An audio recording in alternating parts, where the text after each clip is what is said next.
Dito po tayo ngayon sa pag-test ng electronics ng concrete pump. Kung sakaling gusto natin malaman kung nasa electronic po ang sira niya or sa ibang parte.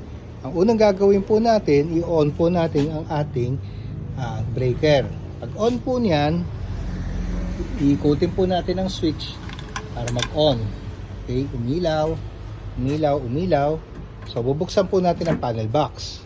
Pagkabukas ng panel box, check natin kung naka-on ang ating switch. Ito okay lang muna nakababa kasi sa fan po to. Pag inangat natin to, aandar yung fan. Kaya ko lang pinatay muna kasi maingay tsaka sayang sa kuryente. Ngayon, kapag on po ninyo, makikita nyo may dalawang LED po rito. Okay. Sabihin may power po ang ating control board. Ngayon, dito naman pipindutin po natin ang ating controller. Hanapin natin left pendulum, ibig sabihin left swing sa likod. Pag pindot mo nito, obserbahan mo ngayon yung ilaw rito. Okay. Ipindutin natin ngayon ha. Nakita nyo po may dalawang ilaw na umandar. Okay. Ito, tsaka to. Which means, sumusunod po siya, gumagana. Ngayon, dito naman tayo sa right pendulum. Right swing. Nakita nyo po, dalawa pa rin ang ilaw. Kailangan, hindi ilaw yung kaninang umilaw. Ito lang ang laging umiilaw. Ibig sabihin po nito nasa pinaka-right na to, ano po to, yung hydraulic pump. Tapos, isa rito sa apat ang dapat umilaw kapag binago po natin ang pagpindot natin. Tulad nito, tingnan nyo, left cylinder. Iba na naman umilaw, right cylinder. Iba na naman umilaw. So, ulitin ko po Isa, yan, tingnan nyo po. Yan may kanya-kanyang ilaw po kasi siya Ito po, left swing, right swing, left cylinder, right cylinder, umiilaw. Ibig sabihin ngayon, walang problema ang ating computer. Ngayon, pupunta na tayo rito sa likod sa may solenoid. Ito po ang tinatawag na solenoid. Ito po. Okay. 5 po to.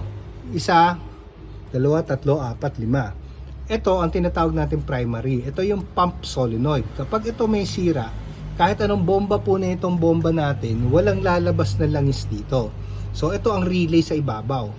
Yung umiilaw ang tawag dyan relay. Ang solenoid itong nasa babang parte.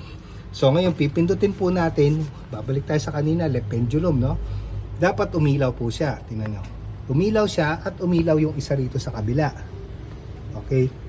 Ngayon babaguhin natin, right pendulum naman. Itong kabila naman ang umilaw, tapos umilaw na naman yung sa baba. Tapos dito tayo sa left cylinder, umilaw to, pero ilaw pa rin po siya.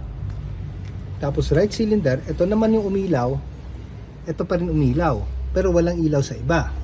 Ngayon, kapag ganon, ibig sabihin, working yung electrical line natin. Pero hindi ibig sabihin na walang sira yung solenoid natin. Kapag walang lumalabas na sa atin, langis, o hindi siya nakakabomba. Ngayon, paano natin malalaman na kung alin ang sira dito?